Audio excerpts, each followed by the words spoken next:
Welcome back to the channel, everyone.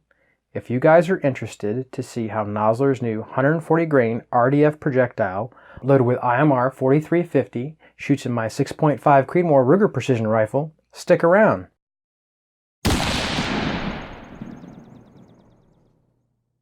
Welcome back, everyone.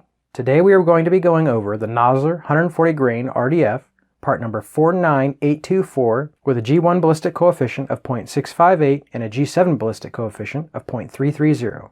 Before we get started today, I just want to say thank you to all the subscribers out there, all the new guys, all the returning guys. I really appreciate your comments in the section. If you guys are new to the channel and you like the video, hit that like button, subscribe to the channel, and turn on that bell notification so you get notified when I post a new video. All that being said, on to today's work. You guys see there's a little bit more on the table than you're used to, and there's a good reason for that, but you'll find out if you haven't figured it out already at the end of the video. So today we're going to be going over the Nosler 140 grain RDF part number 49824 loaded in Hornady brass. If you guys are a fan of the channel, you might be aware I've done a video on this before. I actually did a similar load workup with H4350 by Hodgkin. So if you haven't seen that yet, you can check that out, or if you're just an IMR 4350 fan, then stick around for this one. So when I made the last video, guys, I didn't actually have any published data from Nosler on that yet. I actually do now, and these were loaded with that information from Nosler. There's a couple great reasons for this. This bullet is actually very affordable, and it has a very high ballistic coefficient. If this projectile can perform, this is really a contender that you guys might want to try. It certainly is worth a shot for the price. I mentioned before, but I think it's worth of note, 31 cents is the regular price per projectile on this. Cabela stocks the regular price for a 500 count box of $146, and supposedly Nosler said these are very jump tolerant. Even if your magazine restricts the overall length of your cartridge, these should be able to tolerate a reasonable jump to the lands.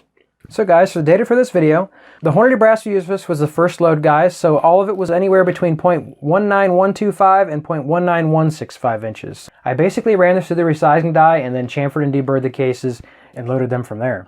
Now for the load work up today, the overall length that we were going with was 2.775 inches, which is actually what Nosler recommended for the overall length for this part with their book data. We loaded 39.5 grains all the way to 41.5 grains. We used Federal 210M match primers. So getting right into it, guys, at 39.5 grains, the estimated velocity was 2,598 feet per second. The actual velocity achieved was 2,526 feet per second, standard deviation of 21.5, extreme spread of 55, and a group size of 1.238.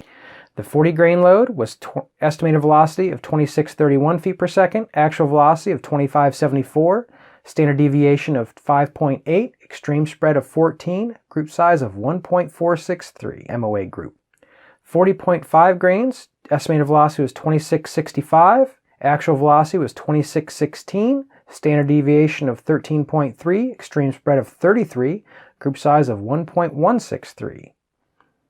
41 grains, 2698 was our estimated velocity, actual velocity was 2660, standard deviation of 8.7, extreme spread of 19, 0.689 MOA group.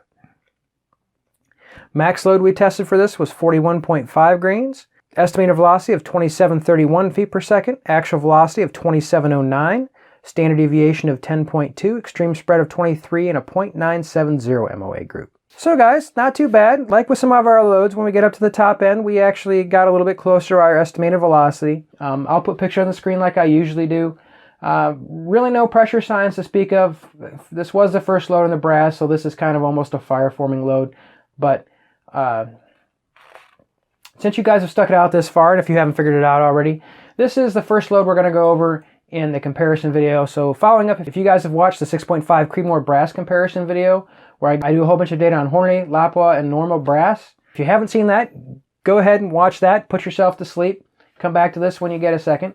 I wanted to get this load out there like I normally would have. I do plan on, maybe not the next video, but certainly right down the road here, guys, you should be seeing a video with a follow-up to that video, and I'm actually compare this exact load workup in all three brass, so that is coming down the pike, but I did want to get this data out there, so if anybody was just searching for the IMR 4350 load with the hot Nosler RDF could be able to find that without having to dig through my entire 6.5 Creedmoor brass comparison video too. Not a whole lot to say about the groups. Obviously, when we got closer to max load, we've had those tighten up a little bit, but that's probably, again, no shocker to you guys that watch some of the videos. My rifle seems to, as that velocity increases, usually the groups tend to tighten up, at least in most cases.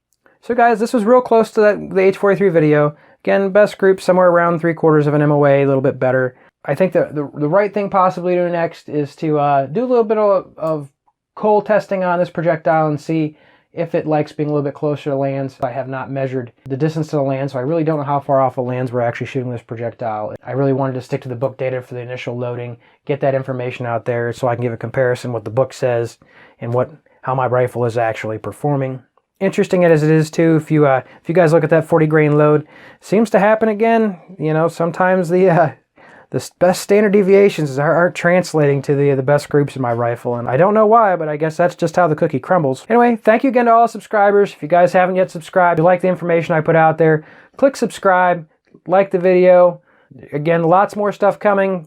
The 6.5 Creedmoor brass comparison video 2 should be out very soon. Some other loads are going to get tested. Thank you guys for sticking it out to the whole video, and I hope to see you next week with another video.